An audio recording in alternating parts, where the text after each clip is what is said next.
Hello everybody, Chris Profi, Musically Obsessed. So I am here to review Metallica's new record, 72 Seasons. Bought it when it came out on Friday. I've been living with it for the last couple days.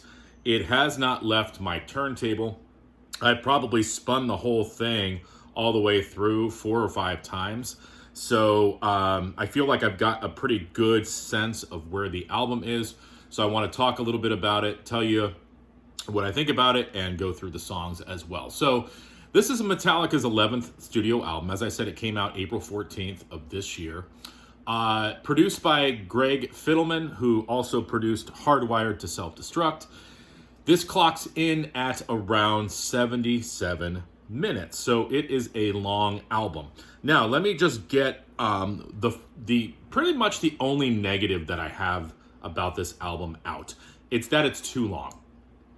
They could have easily shaved off about 15 minutes of this record, had it around an hour, and it would have been stellar. Now, with that said, though, the album doesn't seem long. Like, I can get through this whole record, and it keeps me interested.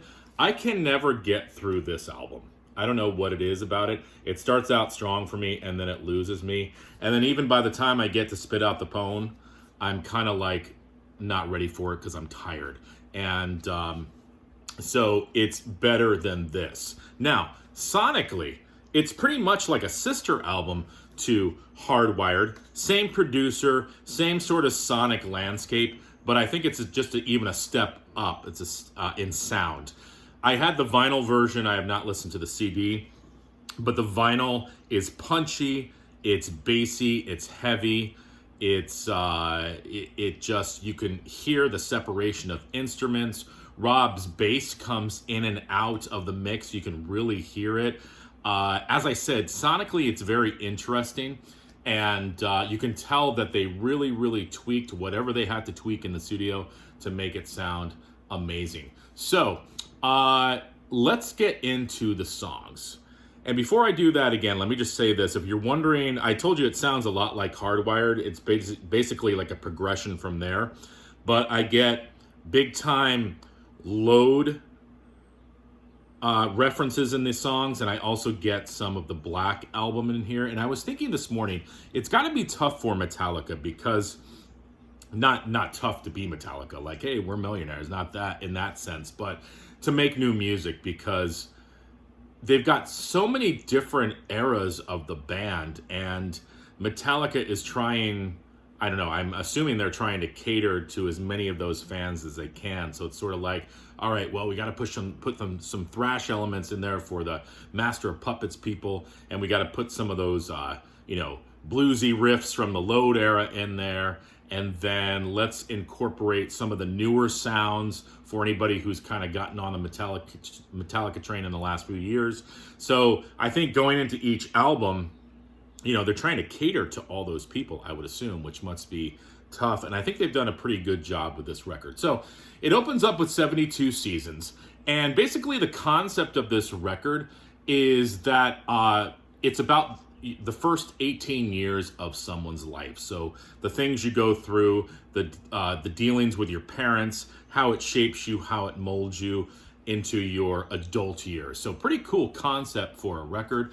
Opens up with the title track, just a thrashy tune, strong vocals by James. It sounds a lot like Spit Out the Bone, but I like the song better than Spit Out the Bone. I was never a huge fan of Spit Out the Bone. I know how people are like, it's the best song on Hardwired. I don't know. I don't think it's the best song on Hardwired. But this sounds like Spit Out the Bone, but it's better. And I love the part where James is singing, staring into black light. And then there's a part where he sings Permanently Midnight, which I love. The songwriting on this album, very strong. This song shows it. From the verse, it pushes into that chorus, and it's a bright chorus. After the second chorus, there's this modulation right before the instrumental, which is, to my ear, it was very surprising, which I like, because I like to be surprised as a listener. Let me talk about James's vocals throughout. He sounds like he hasn't aged. So I'm sure that there is some studio magic there, but there definitely is a lot of James in that as well. And, I laughed when I watched the documentary Some Kind of Monster, because it showed him vocalizing before the show and doing vocal warm-ups, and I'm like, this is James Hetfield. Why does he have to do vocal warm-ups? He's like a metal. And then I'm thinking, because I'm a singer myself, yeah, of course he's got to do vocal warm-ups. And thank God he was doing vocal warm-ups around thank God, Saint Anger, because he probably wouldn't be singing by this point. So it shows that he's been taking care of his voice, is my point. All right, track 2, Shadows Follow. Bluesy metal, riffs abound in this tune. James is spitting out lyrics quickly and rhythmically. I love the harmonies on the bridge. I get a 90s era Metallica vibe with this. The harmonies throughout the album are killer. There's a breakdown midway through the song, which is pretty cool. But I wanted to say this. Listen to the song again. And are my ears crazy? I hear the Batman theme post solo. Listen to it again.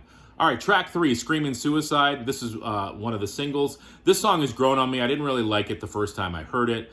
Recognizable guitar lick in the beginning. He breaks into this new wave of British heavy metal riff. I love the part, listen well, better listen well. That's really cool. I want more of a memorable chorus from this song, though. That's my only drawback for this tune. And then next you've got Sleepwalk My Life Away. Rob's got this really cool bass intro to this tune. Goes right into a bluesy guitar lick. Mid-tempo. Big time Enter Sandman vibes on this song. Melodic chorus. Slow, dirgy midsection. And this is where I get a little taste of Sabbath. And there are some Sabbath references sprinkled throughout this record. And this is one of those where I hear it. So very cool, sort of hearkening back to their heroes, Black Sabbath. All right. Next, You Must Burn. Highlight of the record. Sounds like it could have been Sad But True's sister, with the riff, with the vibe. Love James's lyrics and the way he spits out the line, who's the next witch you will burn. Very cool. Again, you get a Sabbath influence in the midsection. There's some rhythmic starts and stops, which is interesting to the ear. Some ghostly layered vocals kind of in the middle there. Love the guitar lick that comes in, and the bass is shadowing that guitar lick. Just a very well-written song. I want to talk a little bit now about Kirk's solos throughout the album. Now, for me, I hear a lot of really good stuff by Kirk in this album, but a lot of his solos sound very similar. And, I get it. That's his style of playing. I just wish that there was a little bit more diversity with his solos. There is here and there, but I feel like a lot of times when he comes in, I'm like, oh, that sounds a lot like the solo that he just did. So that would be probably another drawback to the album. It's not a huge deal, but it comes in and out for me there. And it ends, the first record ends with Lux Eterna. We all know that tune. Short, sweet, around 3 minutes. Big time new wave British heavy metal vibe on that. Takes me back to Kill 'Em All, Hit the Lights. I really like that song. Now, we get into... If somebody were to ask me what is the weakest song on the record, I'd probably say Crown of Barbed Wire. There's really no bad song on this album, but I would probably say Crown of Barbed Wire would be my least favorite. But, maybe with more listens, it'll become a favorite of mine. I'm not sure. It begins with a thumping double bass. Again, you get a bluesy groove in this tune. Cool lyrics. This rusted empire I own. Bleed as I rust on the throne. Very cool. Melody on those lines. Some harmonies. Love the harmonies again on this record. And next we move into a song that has become a favorite of mine, Chasing Light. It opens up with James just saying, there's no light. And then there's a faster tempo. You even get James going, ooh, which I think is cool. You get some high vocals by James. I feel like James is pushing his vocals a little bit, but it doesn't sound strained. He's just going into that next register that I hadn't heard him do in a while. It's evident on this tune. There is a part in this song where I would have cut, that this would have been part of that 15 minutes that I would have cut out. There's a part where he's saying one step down. Take that out. It's doesn't need to be in the song. Other than that, Chasing Light, very cool. If Darkness Had a Sun, this was one of the singles that came out that got me really excited for the album. I love this song. There's this little Harvester of Sorrow lick in the beginning that I could listen to all day. Love the chorus. The only drawback of this song, and again, I would have taken this part out. This would have been part of that 15 minutes. Take out the temptation, temptation. It comes in, doesn't need to be there because the rest of the song is killer. Too Far Gone, wow, amazing. Again, new wave of British heavy metal riff. This is an up-tempo tune. I like the part that James is doing. Harmonized guitar. Love the melodic chorus. And I as I listen to the chorus, I'm like, what does this remind me of? And maybe it reminds me of some of the Misfits choruses. Because a lot of times in a Misfits chorus, you'll get those harmonies that Glenn Danzig does. I don't know, I'm going to have to listen to it again, but I'm thinking, what does this song remind me of? The chorus anyways. And it's got to be some of those melodic Misfits tunes. And then it ends with Room of Mirrors. And a lot has been, it doesn't end with Room of Mirrors. I'm like reading my notes wrong here. The next song is Room of Mirrors. This brings back the speed of 72 Seasons. Again, you get some harmonies. Now, listen to, there's a guitar lick in this tune that reminds me a lot of A National Acrobat by Sabbath. So listen to it again, and it comes in and out throughout the song. I think towards middle section, towards the end, but I believe that it's the melody from A National Acrobat that the guitar does. Call me crazy, that's what I hear. Now, here's the last song, Morata. Now, this clocks in at around 11 minutes. It's the longest song on the record. Now, I'm going to explain it this way.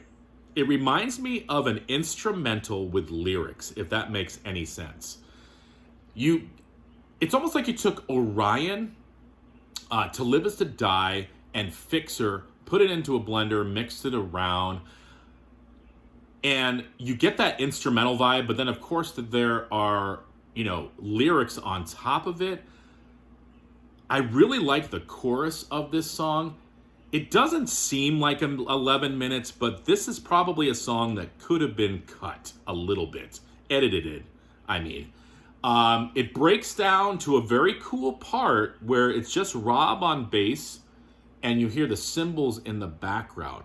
I like that part. I think I was just expecting a little bit more from Rob there. It's kind of subdued. It would have been cool if he got a little bit more breakdown there. I understand what they were doing, but I wanted a little bit more. The Sabbath riffs come in on this song again. Very, very, very cool tune. And it's probably going to be one of those growers for me. I just feel like it's a little too long. Could have been brought down to maybe 8-9 minutes. And I would have been fine with that. So, all in all, the 11th studio album by Metallica, I'm excited about. It hasn't left my turntable. I've listened to the whole thing. I keep listening to the whole record. I don't get tired of it like I did with Hardwired. It's probably my favorite album since the Load years. And if you're wondering my top tunes from the album, I love If Darkness Had a Sun. I love You Must Burn. I love Too Far Gone. The title track, 72 Seasons, is great. So I would, and Chasing Light, I could, let me just name all the tunes because there's a lot of strong ones on here. The weakest point, I think, for me is probably Crown of Barbed Wire. But again, is it a bad song? No, it's just, I don't even know if that song needed to be in the album. So, would love to know your guys' thoughts. There's a lot of reviews of this record. A lot of people are buying this album. I see it everywhere. Even non-Metallica fans are buying it. So, they've done their job marketing-wise. And you're going to get those reviews of this is the greatest album or this album sucks or sort of those middle-of-the-road reviews. So I wanted to definitely get mine out there. Hopefully everybody enjoys their Sunday. Bye.